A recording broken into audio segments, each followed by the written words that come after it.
Welcome into LAFC Weekly, presented by CarMax. I am Max Bretos, and this is the show that gets you up close and personal with all things black and gold. Stipe Biuk was a heralded European prospect before coming to LAFC. He's also from Croatia, a country that has played in the World Cup final and semi-final the last two editions. They feel Stipe Biuk has the talent to one time represent his country at the senior level.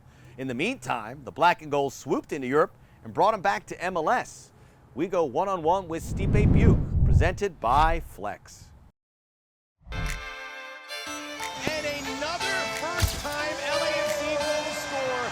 It's Stipe Biuk. We're here with Stipe Biuk, a 20-year-old Croatian player. We don't get a lot of those in Major League Soccer. Tell us a little bit about the type of player you are. What do you bring to the table? Well, I like to pass football. Fast. I like to run deep, to dribble, and most of it, that's the fast football. That's what I can say about what I like to do on the pitch. You were listed by UEFA.com as, in 2022, 40 for the future. It was a list that included Gavi, Mudryk, Jurrien Timber, who played in the World Cup. Great young players. When did you find out that you were on this list, and what did that mean to you? Well, one friend sent me that. I didn't see it, and one friend sent me, and it's just more motivation to work hard and to go to the smaller list. You played Hajduk Split. In Croatia, we know, is very small. Great football tradition, but a very small country. Why is Croatian football and footballers up here compared to the rest of the world? Maybe they showed the great character now in the World Cup and the last one, but they lost in the final, unfortunately. But I think about the character. Everyone is like the family, and that helps a lot on the pitch. Tell me if this is true. I heard a story that Ante Bazic was a scout, that he saw you playing at a city dump. Is that correct? Was that where you were playing with your friends and they saw you? Tell me about how they discovered you. It was when we were younger. We had like small pitch, and there we played the league. And there we played against Hajduk, and we lost 3-0. I was in Solin. And after the game, he came to me and said, if you want to go, and I was like, yes. And then I went to Hajduk, he brought me there. And he was my coach for, I don't know, 3 or 4 years there. Then I went to the under 19 and the 18. So you're here with LAFC. They just won a championship. Now you come here, they're going to want to win more. Your expectations for 2023, how has it been for you settling in with this team? I'm happy to join the champions, and I want to repeat it, that we win again the MLS Cup, and the biggest wish is to win the Champions League. So I think we can do it, and it's the main thing. What do you know about Los Angeles? I mean, you're just getting started, but what do you know? What do you want to experience here? I know here's a lot of things to do, and I didn't have time yet to see everything, but I will. The guys will help me where to go, what to see, and what I know it's a great city, big city, and I've seen it in movies, a lot of movies and series, so I'm happy to be here.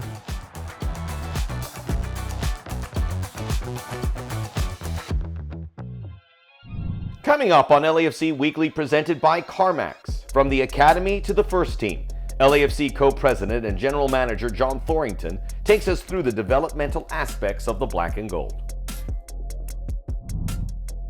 LAFC Weekly is presented by CarMax, official used car retailer of LAFC, by BMO, official bank of LAFC, and by Pacific Office Automation.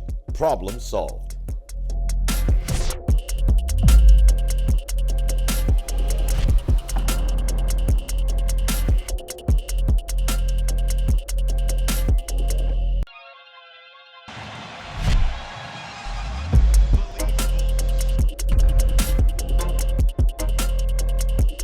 Welcome back to LAFC Weekly, presented by CarMax. LAFC co-president John Thorrington has been with the club from the beginning, and he knew before the black and gold kicked a ball, you had to set a good foundation via an academy. The young players locally and from around the world could come together to help build a status that would lead all the way up to the first team. A challenging but rewarding job. As we sat down with John Thorrington in this week's Academy Report, presented by Stater Brothers.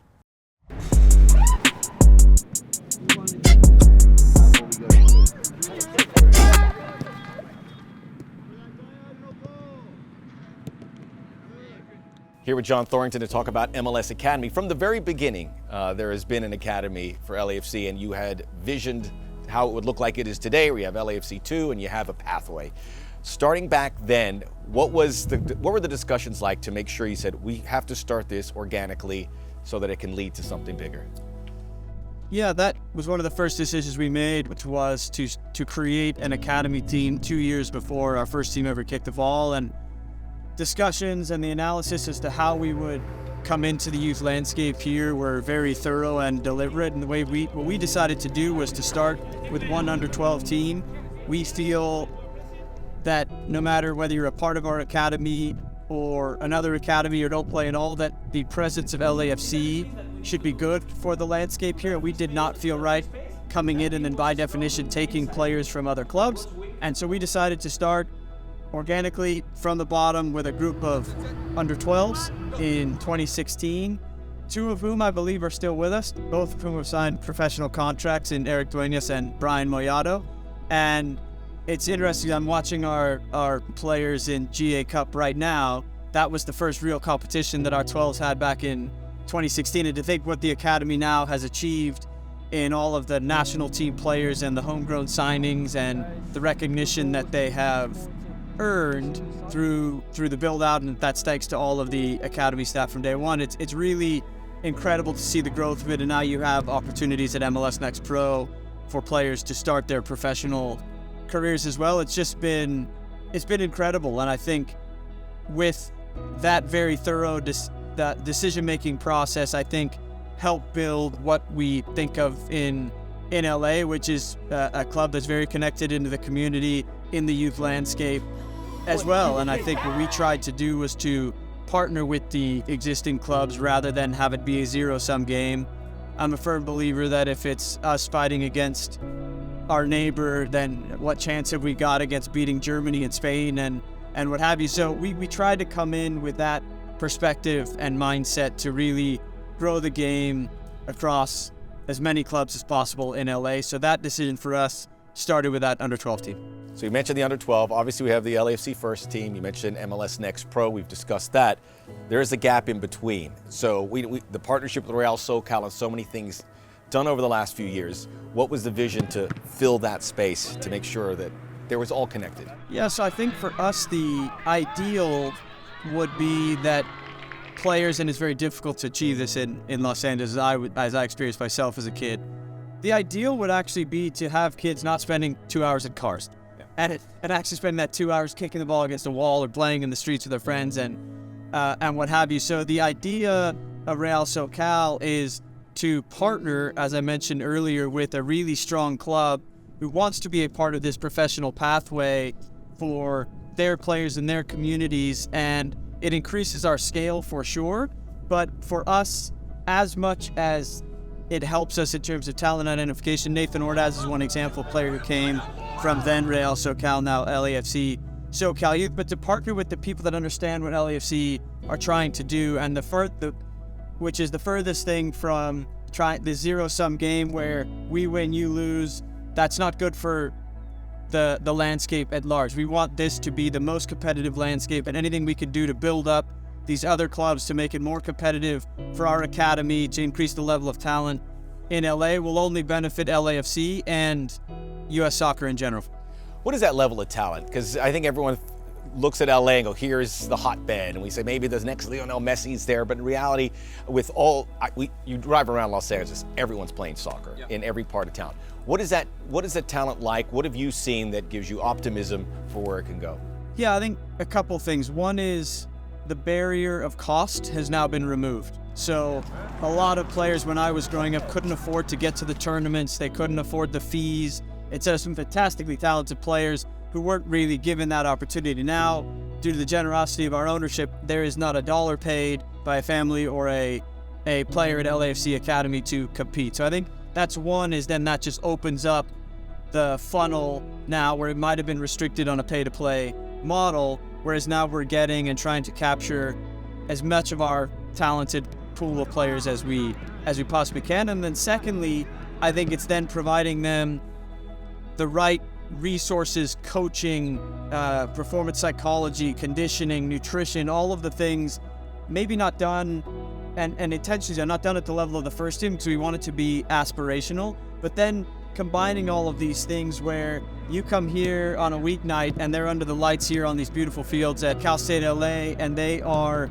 competing in a real environment. And I think one key difference also is talent was so diluted when I was growing up. Each team had 2 or 3 really top players. Now all of those players are competing with each other on the weekend, but they compete against each other 4 nights a week here. And I think that is what you really need to develop the next Messi. I get this all the time, so I'm sure you get it all the time. You'll get parents saying, how do I get my son or my daughter onto an LAFC academy? And you always hear this expression, slipping through the cracks, whether they're talented or not. Yep. So the scouting, and you mentioned the barriers that were there, and they're big ones, about the money, the travel. Yeah. What LAFC is doing to find these players, to go out there and see them firsthand. Yeah, so I think one thing that was intentional when we created this facility is we're downtown Los Angeles, so there is no part of this region that we cannot get to or don't have access to. And so our academy staff of scouts has regional responsibilities to find the best talent in each of these regions. And then we do not typically do a mass trial. We then will invite players to come in and train with the team to see how they fit. And then if they do, then they're invited to join the academy. So what I would like to touch on is that question of like, how do they get to LAFC Academy? The key job for parents is just to ensure that their kids love playing, because if you don't love playing, you will never put in the amount of time and dedication it takes to make it, whether that's LAFC Academy or hopefully as a professional. And I think the danger is actually the opposite, is that you're trying too hard to help them make it, and there's risk of burnout and frustration that you're then living out a parent's dream as opposed to something that has to be intrinsic in your own motivation. Very well said. So the parents who are listening, great advice. And again, things are so much better off than they were, and LAFC is a big part of it. Best of luck in pursuing and developing these players. Thank you.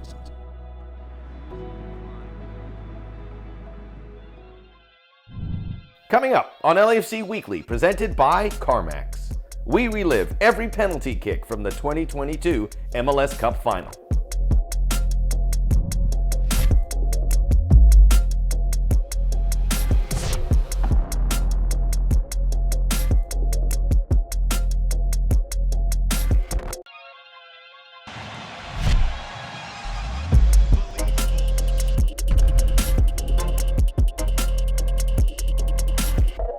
Welcome back to LAFC Weekly, presented by CarMax. The famous Gareth Bale goal scored at the 2022 MLS Cup only tied the game. The black and gold still had to go win it in penalties, and they were going to do it with a backup goalkeeper at the time in John McCarthy, facing the Philadelphia Union and arguably the best goalkeeper in MLS, Andre Blake. It was a fantastic penalty shootout and is now a classic club moment, presented by Remitly.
Coming up on LAFC Weekly, presented by CarMax, Giorgio Chiellini makes a special appearance at a local family-run pizza restaurant in LA.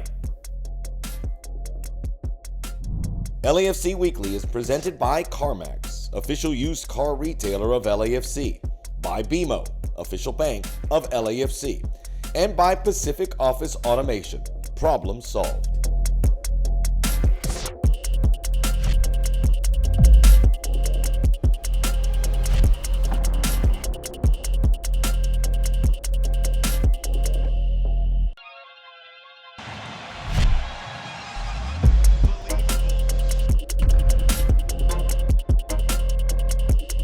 Welcome back to LAFC Weekly, presented by CarMax. What's your favorite kind of pizza? Deep dish, thin crust, New York, Chicago, Detroit, New Haven? We all have our favorites, and here in Los Angeles, we have some great options to go get a slice.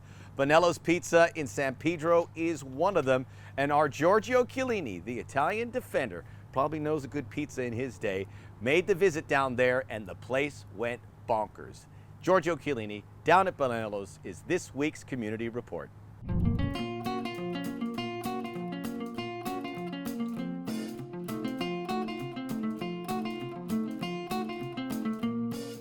We've got a business here in San Pedro that we started in 1984. My father came from New York after working at several different pizza places as a kid. And we've been a small family business for 40 years, next year 40 years. He brought the best of everything that he did in New York at the different places and put them all together, and my brother and I just perfected it. We had the Italian legend from Juventus and LAFC, Giorgio Chiellini. He was here in the building, and you guys brought him down, LAFC and BMO. He was here signing autographs, taking pictures with everybody, the family, having a great time. We had lines around the block. Everybody was here to see him. It was a wonderful day. Meeting Giorgio Chiellini, it's like a dream come true. It's like see someone that has won the World Cup for Italy 2006. You know, he's won the Euro Cup. You know, it's just everything that I've always dreamed of.